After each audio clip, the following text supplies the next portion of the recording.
Le submersible chinois effectue sa dernière mission dans la fosse des Mariannes, dans l'océan Pacifique. C'est la 4e fois que le submersible Striver plonge avec succès à plus de 10 km de profondeur. Imaginez cela, il y a une partie du monde qui atteint presque 11 000 mètres de profondeur. Il n'y a pas de lumière du soleil, pas d'air, et la pression est si intense que c'est comme si vous étiez pressé à l'intérieur d'une main géante, de la tête aux pieds. Mais alors que d'autres sont occupés à regarder vers le ciel, il y a un pays qui est très occupé à plonger toujours plus bas, et ce pays, c'est la Chine. Silencieuse mais agressive, elle envoie des sous-marins, des robots des grands fonds et des véhicules capables de rester en immersion. Sous l'eau, non pas pour se promener, mais pour s'approprier quelque chose, avant que d'autres ne le fassent. Et tandis que l'Amérique réduit les fonds pour la recherche océanographique, la Chine, elle, plonge à fond. Plus vite, plus profondément, plus sérieusement. La question maintenant, c'est qu'y a-t-il vraiment dans les profondeurs ? Pourquoi semble-t-il qu'une bataille ait lieu sous la mer ? C'est tout près des Philippines, dans la partie ouest de l'océan Pacifique.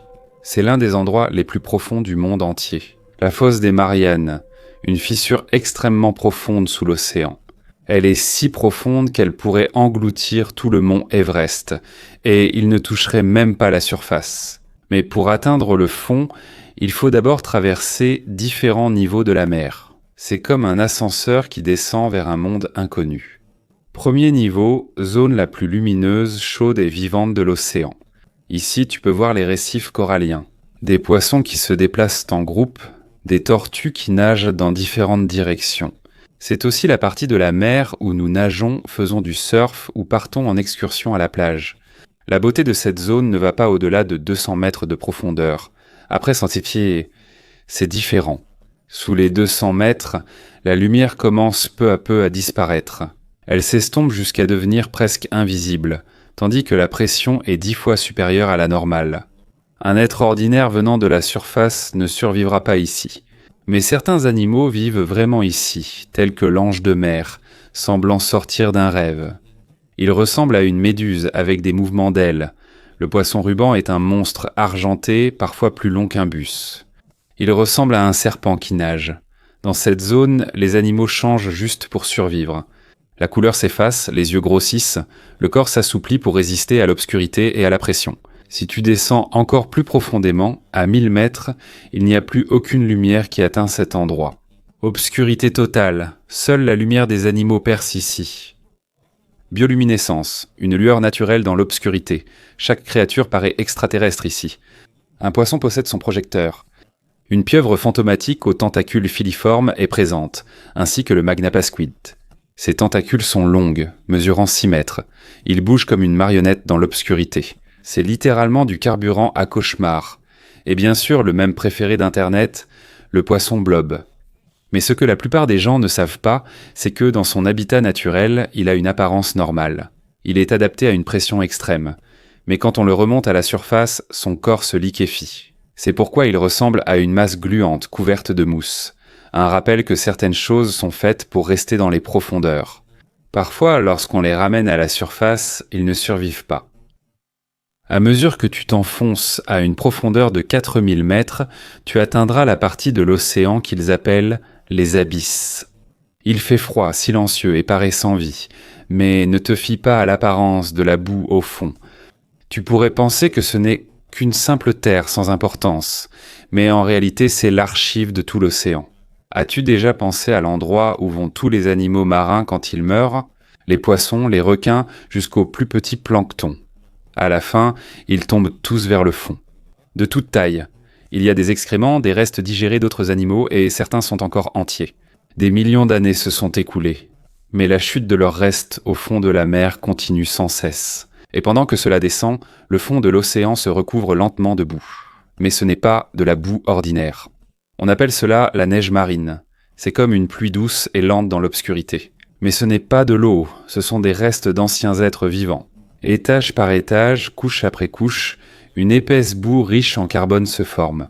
Dans d'autres parties du fond marin, elle atteint même plus d'1 kilomètre d'épaisseur. Imagine ça, une couverture de l'histoire de la mer. Et pendant qu'elle recouvre le passé, elle emprisonne aussi le carbone. C'est pourquoi les profondeurs sont l'un des puits de carbone les plus puissants au monde.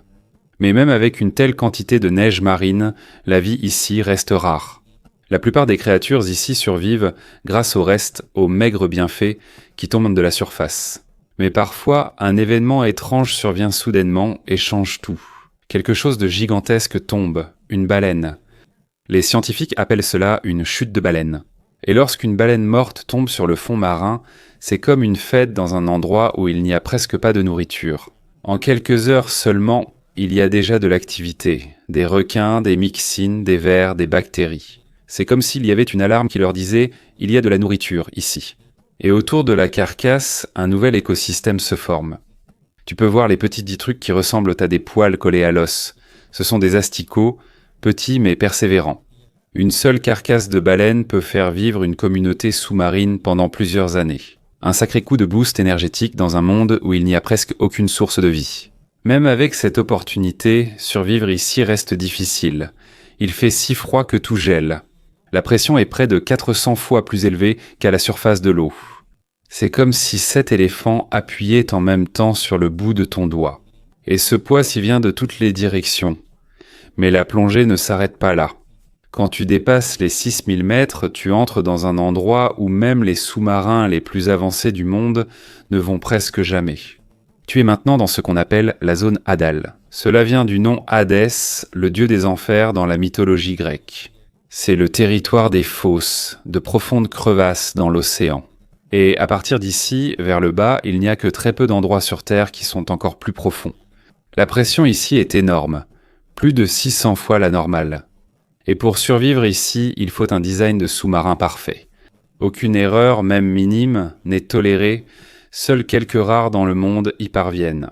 Et à près de 11 000 mètres de profondeur, plus profond que la hauteur du mont Everest, tu atteindras le fond de la fosse des Mariannes. Et la pression ressentie par ton corps, c'est comme si 90 éléphants appuyaient en même temps sur chaque centimètre carré de ton corps. Aucune partie n'est épargnée. Tout est écrasé. Mais voici ce qui surprend. Même dans ces conditions extrêmes, la vie persiste. Il existe des créatures que tu n'imaginerais pas exister. Il y a des xénophores, d'énormes organismes unicellulaires qui se nourrissent de particules au fond de la mer. Ils tournent tranquillement en rond, comme de petites éponges flottant dans l'obscurité. Il y a des crevettes, pâles, petites mais actives, qui rampent sur la boue presque dépourvues de nutriments. Il y a peu de vie ici, mais chacun d'eux est parfaitement adapté à un monde que l'homme ne comprend presque plus. Mais attends, s'il y a de la vie dans les profondeurs, quels autres secrets pourraient encore être cachés dans ces tranchées? Nous savons que certaines créatures survivent même sous une pression extrême. Mais en réalité, il y a encore tellement de choses que nous ne voyons pas, que nous n'atteignons pas et que nous ne comprenons pas. Alors restons un instant tout au fond de la fosse des Mariannes. Le fond de cet océan s'étend sur plus de 2500 km. C'est à peu près la distance entre New York et Denver, mais la profondeur n'est pas la même partout. À l'ouest, un point est encore plus profond que la normale, une fosse au sein de la tranchée. Si la fosse des Mariannes est la partie la plus profonde de l'océan, quelle était la partie la plus profonde de la fosse des Mariannes? La réponse, c'est le Challenger Deep. C'est la profondeur la plus extrême jamais enregistrée dans le monde entier. Rien n'est plus profond dans l'océan. Atteint en 1960 par Jacques Piccard, ingénieur suisse, et Don Walsh, officier de la marine américaine. Ils étaient dans une sphère en acier fixée à un grand flotteur. Leur première plongée a duré 21 minutes. Ensuite, personne n'a suivi pendant plus de 50 ans. Jusqu'en 2012, où un réalisateur nommé James Cameron est descendu seul à l'aide de son propre submersible. Il a pu prendre des vidéos, des échantillons, et il est revenu sain et sauf. Quelques années plus tard, Victor Vescovo a suivi. C'est un explorateur et multimillionnaire. Il a utilisé le sous-marin ultra-moderne qu'il a appelé le facteur limitant. Il est descendu plusieurs fois jusqu'au fond, a recueilli des données et a ouvert un nouveau chapitre dans la recherche en haute mer. Mais il y a une chose qui est commune à toutes ces missions. C'est rare, très cher, et cela arrive presque une seule fois, jusqu'à l'arrivée de la Chine. Et c'est là que tout a commencé à changer. En 2020, la Chine en a envoyé 3. Des personnes au fond à bord d'un submersible nommé Fanduche, réalisant leur plongée la plus profonde. Mais le plus surprenant, c'est qu'ils ne se sont pas arrêtés. Ils ont continué. Ils ont rendu les submersibles plus petits, plus intelligents, plus économiques et plus faciles à reproduire. En 2024, ce n'est plus une simple expédition. Un petit robot, à peine de la taille d'une boîte à chaussures, a été lâché dans l'un des endroits les plus dangereux du monde. Sans pilote, sans câble, uniquement par sa propre énergie. Il a rampé sur le fond marin et est revenu intact. Ce n'était qu'un robot, mais il a prouvé que ce qui était autrefois impossible est désormais possible. Imagine ce qu'une flotte de petits robots pourrait accomplir si un seul le peut. Ce n'est plus seulement une question de science. Il s'agit désormais d'accès, de domination et d'appropriation. Fandush n'est qu'un début. Aujourd'hui, la Chine développe une nouvelle génération de robots pour les grandes profondeurs.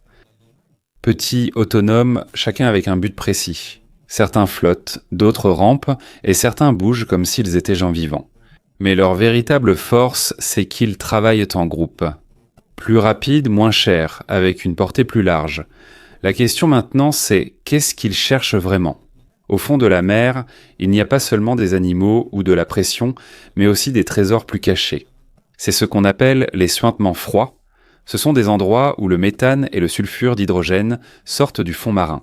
Ça n'a pas l'air spécial à première vue, mais ce gaz nourrit toute une communauté d'êtres vivants. Il y a des palourdes, des vers et d'autres animaux qui vivent sans soleil. Ils utilisent l'énergie chimique, pas la photosynthèse. Pourquoi est-ce important pour la Chine ? Car les suintements froids sont un laboratoire naturel. Site d'essai pour survie extrême. On y voit comment vivent rendant des organismes qui ne dépendent pas d'autres formes de vie. De plus, c'est presque le même environnement que l'on pense exister sur les lunes de Jupiter et de Saturne. Si tu veux atteindre des planètes au-delà de notre monde, tu dois d'abord comprendre des endroits comme celui-ci. Regarde ça, on dirait de la glace au fond de la mer, mais ce n'est pas de la glace ordinaire. On appelle cela l'hydrate de méthane, aussi appelé glace de feu. Quand le gaz méthane est piégé dans la glace sous une pression et un froid extrême, il se forme une chose étrange, presque digne de la science-fiction, la glace de feu. Oui, du feu qui vient de la glace. À première vue, cela ressemble à de la neige ordinaire enfouie sous le fond marin. Mais si tu l'allumes, ça brûle. C'est maintenant étudié comme une source d'énergie potentielle pour l'avenir. Mais il y a un prix à payer.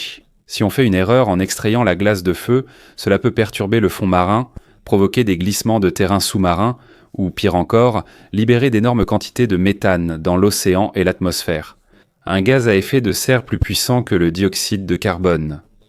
Le fait que nous ayons pu observer cela à une telle profondeur est un signe de l'avancée de l'exploration des grands fonds marins. En même temps, une nouvelle question surgit. Que pourrait-il encore être enfoui dessous ? Regarde ces pierres qui ressemblent à des pommes de terre éparpillées sur le fond marin. Ce sont ce qu'on appelle des nodules polymétalliques. Elles ressemblent à de simples pierres, mais à l'intérieur, il y a une richesse que le monde entier recherche littéralement aujourd'hui. Cobalt, nickel, cuivre et manganèse. Ce sont des éléments clés pour fabriquer batteries, véhicules électriques et systèmes d'énergie renouvelables. Voici comment ils sont extraits. Un navire en surface descend une machine minière robotisée qui rampe sur le fond marin. Pendant qu'elle collecte les nodules, elle racle également les sédiments. Et tout ce qui est ramassé, pierre et boue, remonte à la surface. Tout est remonté jusqu'au navire à travers un long tunnel. Mais pendant qu'on fait cela, on remarque le problème. Dépannage de sédiments. C'est comme une épaisse poussière sous-marine qui se répand et engloutit les habitats fragiles.